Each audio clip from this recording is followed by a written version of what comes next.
Okay, so there we go. Listen to the interview from Neil there. As always, great to hear his thoughts. We're now going to go into match preview, so we'll give our thoughts on the game. So yeah, overall match thoughts on going into the Villa game. Obviously heard from Neil there. And if you haven't, go and listen to the podcast. It'll be in the description. If you are watching us on YouTube, you can go and have a listen to the interview with him. So yeah, if you want to give our overall thoughts on the game, how you think it's going to go, what do you reckon? It's a tough one, isn't it? It's a tough one. You know it's going to be difficult. And it's now the start of our not our easy, but the winnable fixtures that people are now going to talk about. Because you look down that line and say, this is where the points have got to start picking back up. So you got to say, we got to try and start put some more points on the board. We've had quite a few losses now. So if we can try and pick up, it would be the time to do it, wouldn't it? So I wouldn't say these are the winnable games. I'd say these are the most important games. These next 4 or 5 games are the most important games of the season, because we show under Puel, when we had 4 or 5 games that we won in a row, our little purple patch. That's how we stayed up that year. Yeah, with that little purple patch. So we can have a little purple patch around here, beat teams that are around us, which we struggle with highly, trying to beat teams around us. Yeah. We can actually beat them. We are safe and we don't have to worry about it, and then we can keep looking up. It's like, it's going to be tough. Villa also know that this is an important game for them as well. It's going to be a tough game. It's going to be a scrappy game. And I can't see which team are going to get it. I've got no idea. Yeah. And the thing is, with Villa, with us, we have to have a good team performance to be able to win. With Villa, they can have Jack Grealish perform, and they don't need anyone else to. But it does sound like Villa, having come off a 3-2 loss against Tottenham, they are in good form. They are in good spirits. They are confident, and yeah, it's going to be a struggle, this one. So we mentioned it previously with the press conferences, having a couple of injuries. What do we reckon the 11 is going to look like then, with these new injuries added to the difficulty? Are we seeing a return of Jan Valery? He is fit. He apparently is fit, so we could possibly see him back at right back, which will be interesting. Would you be open to that, or would you play it safe and bring Ward-Prowse across again? I'd rather go safer playing Valery at right back than playing Ward-Prowse at right back. Yeah, fair enough. We need that, and we need the energy. Yeah, definitely. Midfield, and Ward-Prowse will give him protection on that right-hand side. It's not the same with Ward-Prowse not in the midfield. I think it proved. Romeu's fine for breaking up play, but if you need someone to be box to box and absolutely everywhere, you go for James Ward-Prowse, and that's what we're going to need in this game. Because I think John McGinn's back for Aston Villa. I'm not too sure if he is or not, but McGinn does a very similar job to Ward-Prowse in that he is everywhere and he will win the ball back and he will be able to play it. Ward-Prowse is going to be a key player in this game. If he has a good game, I think we can have a good game. And it's so key that he doesn't get booked in the first 10 minutes, because then he can't do what's best. And centre-back rotation, we've seen Vestergaard come in apparently for his playmaking abilities. Do you reckon Bednarek deserved the chance to go back in? Is that a sensible move? I can see I think it'd be silly not to play Bednarek in this game. Like Mikey was saying that a minute ago, Jack Grealish can put out anything from anywhere. We need to make sure we have our defence in a strong defensive. Oh, I'm sorry. A strong defensive back line. There we go. We're used to playing to go against teams like this. Correct me if I'm wrong, but I'm pretty sure we played with Stevens and Bednarek back against Aston Villa when we played them away earlier on the season. So I don't see why we should change it around, and if we did, it'd be a bit silly to do so.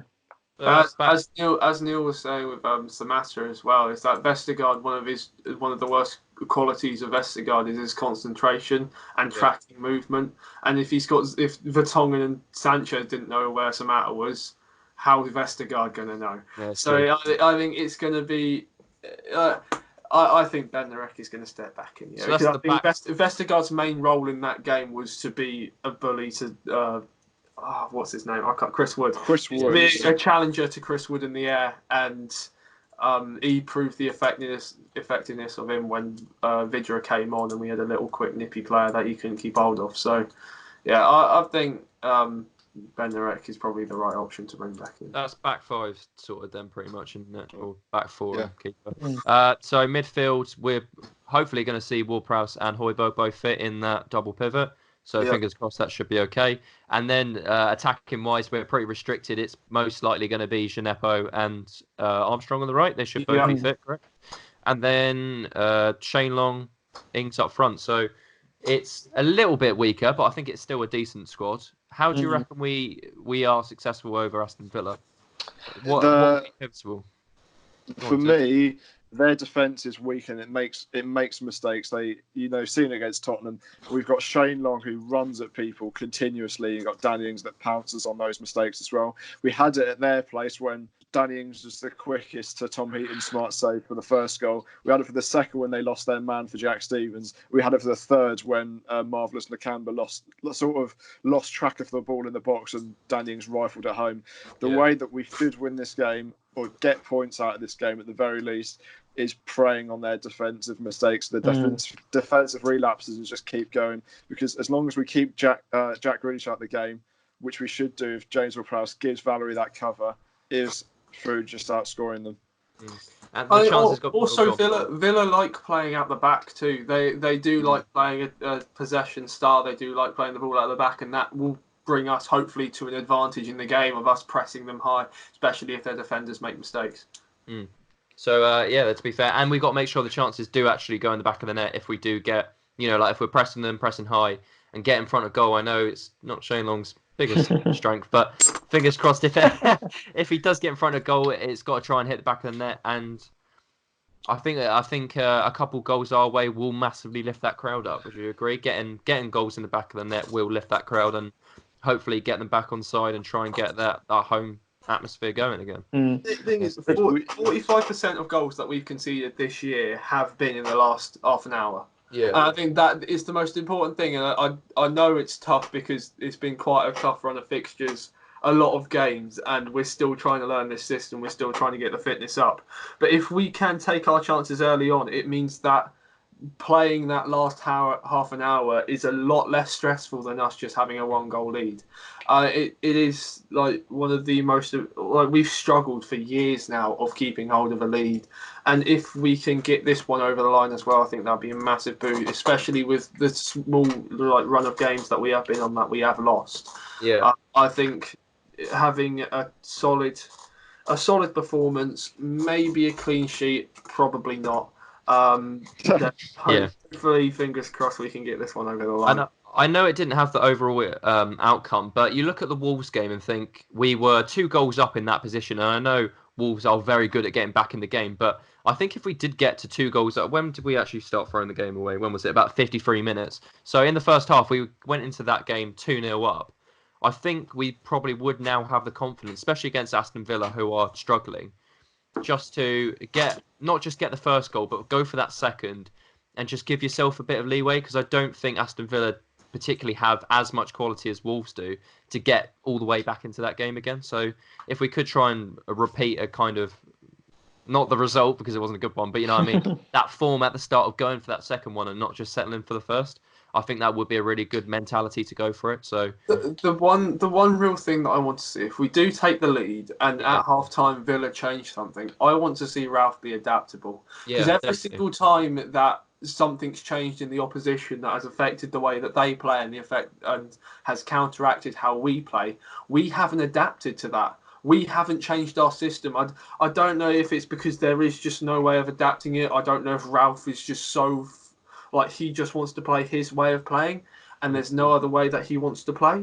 But we still have to be adaptable to that situation. It's something that Pellegrino didn't do well. It's something that Puel didn't do well, and something that Hughes didn't do well. And that was trying to adapt the game halfway through. If it's not working, we have to change something. And we can't change it 70, 80, 85th minute. There's no point in that because that just doesn't have enough time. So if it's not working or if they've changed something, we have to change something as well. Maybe that's bring on someone off the bench with a bit more pace. Maybe bring Adams on, Obafemi, try and change the strike force, something like that. But I just want to see Ralph be adaptable in the game. If it's not working, or if they've changed something, let us change something. Because it's getting quite annoying when they've changed it and we just go, now we'll be fine. Okay, so any go on. No, go on, Tis. Sorry, but the thing is, for me, I think our formation, the way we play will work, because against Liverpool it didn't work because they are so composed on the ball. And against Burnley, it didn't work because they don't have the ball. So playing against a team that's not very... they play passing possession play, but they're not as comfortable as Liverpool. I think it will work because we're coming up against a team that this style suits perfectly. No, but what I'm saying is, like, against Wolves, it worked perfectly in the first half, and then Wolves moved to Dummertrayer a little bit more central. We didn't adapt, and that's when we got done.